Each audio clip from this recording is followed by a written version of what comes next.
Hello, I am Chris Pickard, Director of Body Imbalance in Hertfordshire, and it is that time of year again. Yes, it's coming into cold and flu season. It's got into vaccine season for the flu as well. And I've been prompted to make yet another video on cold and flu prevention. So please remember to subscribe to the channel so you can get our weekly videos and updates on health. And stay till the end because I will be giving you some top recommendations and tips beyond what I'm going to be doing here. So, cold and flu prevention. Now you can go back and watch my other videos. I'll make sure there's a link to those as well. And there are hundreds of different herbs and supplements and nutrients that can help improve and boost your immune system. But I'm going to sort of put things hopefully in order of, and why I would put them in this order as well, of importance as well to try.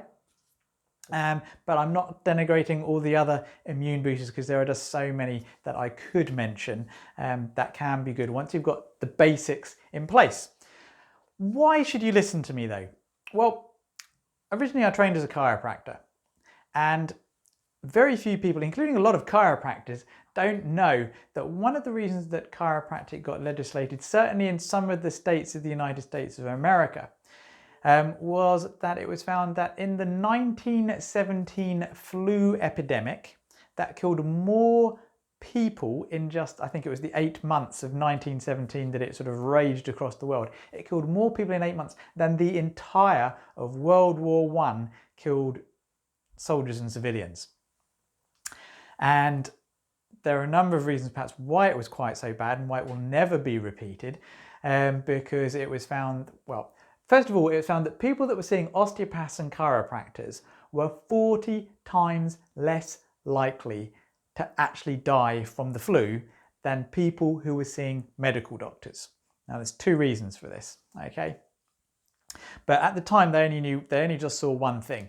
They saw that osteopaths and chiropractors were saving lives and compared to medical doctors, and this led to a great deal of weight behind osteopathy and chiropractic actually getting legislated. But that all seems to be forgotten. Now, 100 years later, it's been found by actually looking at the symptoms a lot of the people who were dying under medical care is that the reason that the healthy people or the wealthy people and soldiers were dying so much is they were the ones with getting the best medical care. They were all getting lots of aspirin. And there's a lot of evidence that says that a lot of the people from the epidemic actually died from aspirin poisoning, not the flu. Anyway, so whatever it was, okay, it's besides the point at the moment because we're perhaps not going to know, but it's pretty unlikely that we'll ever get another flu epidemic again like that. But if you are a patient of mine, you get a cold or a flu, make an appointment, don't cancel one because I'm not going to get it. My staff aren't going to get it. We're going to make you a little bit healthier. Here's my list though of why I don't get colds and flus, okay, apart from the fact that I see my chiropractor 1 or 2 times a month, but I do all these things as well. And my children never brought home colds and flus from school like so many other people did because of some of the things that I'm going to be speaking about. So first of all, at the very, very top, okay, if you don't want to get a cold or a flu, have a healthy diet. Can you read that? I hope so. But first of all, you've actually got to know what is a healthy diet because so many people think they've got a healthy diet. They think their friends have a healthy diet. Doctors tell you to have a balanced diet. But doctors haven't actually had very much training in nutrition.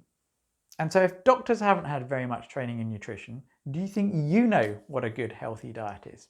Chances are you haven't realized that, like most people, that the Harvard Medical School basically realized that we need to be eating at least 12 portions of fresh fruits and vegetables every day to get the nutrients we now need from them because the nutrition in the fruits and vegetables is so depleted. And if you're active, it needs to be more like 15 to 18 portions of fresh fruits and vegetables every day. So, healthy diet, 18 portions of fresh fruits and vegetables every day. Now, if you're not doing that, which, to be frank, I'd be surprised if you are getting that many. Then there are ways to actually get the nutrients. We actually use fruit and vegetable powders. So we can just put, and 1 scoop is equivalent of 5 servings. So I eat about 5 to 8 servings, and then I actually have a scoop of this and some other bits and pieces as well. So healthy diet. The next thing is you must exercise daily. Okay, and try and sweat at least 2 or 3 times a week. Because when you exercise and increase your body temperature, you kill bugs in the body. Also, when you sweat, you're actually getting rid of stuff that you can't actually get rid of so easily through your urine and your feces. Many people say, oh no, you don't sweat out toxins, but the evidence is actually there that there are some things you only really get rid of through sweating. So if you're not sweating, you're keeping stuff in your body that's going to poison you, which will lower your immune system. Plus, exercise boosts your immune system via several methods, one of which I'll get to in a moment. So you must exercise 2 or 3 times a week sweating. So you must have a healthy diet, you must exercise. That's the basis of everything. Third thing, get out in the sun, expose as much of your body to the sun as possible so you get vitamin D3. Yes, even in winter, because if you harden yourself up, you're going to be much more resilient to cold as well. And one of the reasons why you want to get that is because it gives you plenty of vitamin D3, which you can take as a supplement. It's good to actually, if you're always prone to colds and flus and immune system problems, go to the doctors and get a D3 blood test. There's a few different forms you can have, but actually get your D3 levels checked, all right? Because high D3 is related to less colds and flus. It's also less inflammation, less heart disease, less cancer. Really good for you. Okay, next thing is people with higher levels of zinc, which you get from the right minerals, shellfish, nuts and seeds. If you're getting enough zinc in your diet, again, your immune system's going to work better. But there's a simple test you can do as well. This is a zinc drink and there's a taste test. So if you're wondering if your zinc levels are possibly high enough or possibly too low, it's not 100%, but it's free and it's easier and it's just zinc basically. Well, it's free if you come in as part of your normal workup, because obviously it costs me money to buy this. So if you want to have a zinc taste test next time you're in, then let me know, while I have some still left. So zinc, otherwise it's worthwhile actually supplementing with zinc to bring your zinc levels up, or just making sure you get nuts, seeds, shellfish and some other things in your diet. Next thing, and this is I think one of the big things that help my kids never come back with colds or flus, is I always, from birth pretty much, gave them probiotics, the bacteria that should be living in your gut. And we know that your gut is really important defense. It's very good to have gut health. It decreases inflammation in your body. But also we know that somehow the bacteria in our gut influence the bacteria in our lungs as well. Good bacteria in your gut equals better bacteria in your lungs. You're less likely to get respiratory infections. And it seems to train the immune system as well. So probiotics don't always take the same brand. Even a really, really good one, take that one for a while, then swap to another one. And then maybe rest for a while. Eat good wholesome foods. Eat fermented foods as well. Just vary it up a bit. We stock about 4 different types of probiotic. So I vary between those, and so do my kids. Not that they know, I just give them to them. But also fermented foods as well. Probiotics. What was next on my list? Oh yeah, then the lungs, okay? There is more and more pollution that is affecting us in different ways.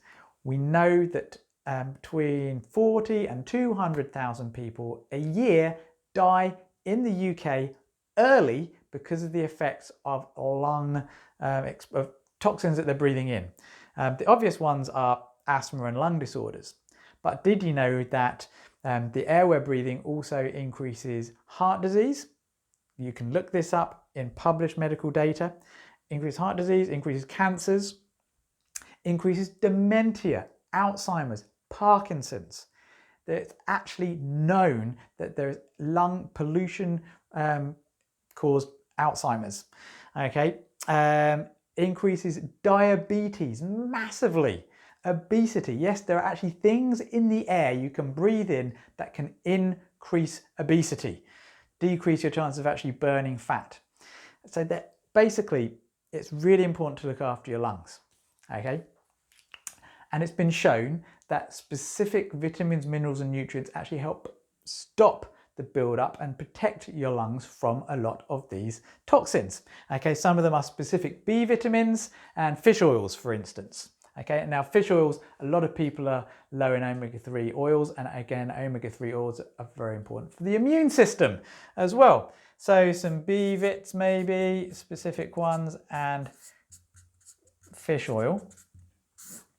But then if you really want to kick a lot of crud out of your lungs, now that's the basis, then there's something called NAC, which is short for N-acetylcysteine. And this is a really powerful molecule. It's actually used in hospitals to actually clear the liver from paracetamol overdose. So it's really good for the liver, okay, but it's also very good for cleaning crud from the lungs. If you get lots of lymph nodes and swelling there, takes some N-acetylcysteine and it can really help. Now the reason N-acetylcysteine works so well is because it's a precursor to something called glutathione. And you can take both of these together because they'll have slightly different effects. But glutathione is something that N-acetylcysteine is used to make. Now, glutathione is one of the most important molecules in your body. I've written a whole massive PDF on it. And if you want to get a hold of that, sign up to whatever deal I put at the end here, contact me and I'll send it to you. Okay, but glutathione is a very important fuel for your immune system, very important fuel for your liver to get rid of toxins. It's important in the brain, it recycles antioxidants, so it has a powerful effect on bringing down inflammation and recycling things. And you can get it in tablet form and spray form. And I used to think that that was a bad idea, but now we know that when you take it in these forms, even though your body breaks it down in the gut, it still increases glutathione in the blood and it doesn't upset your glutathione levels. You don't need to buy some expensive super duper glutathione that's super absorbable. The simple basic stuff seems to work pretty well. Okay. And so, yeah, there are other things I could mention as well, but these things are fantastic. Okay. And so if you'd like to see the other videos on colds and flus, look at the link that I'll put around here towards the end of the video. And if you would like the report on glutathione and why it is so absolutely amazing, then I will actually suggest what you also do is boost nitric oxide. So click on the link and sign up for the nitric oxide information, because that is also good for killing bugs and bacteria in your body. And then you'll have my email address and then ask for the glutathione stuff. Be well, be magnificent, be awesome. If you have any questions, reach out to bodyimbalanceuk.com or call the clinic on 01 707 662 704.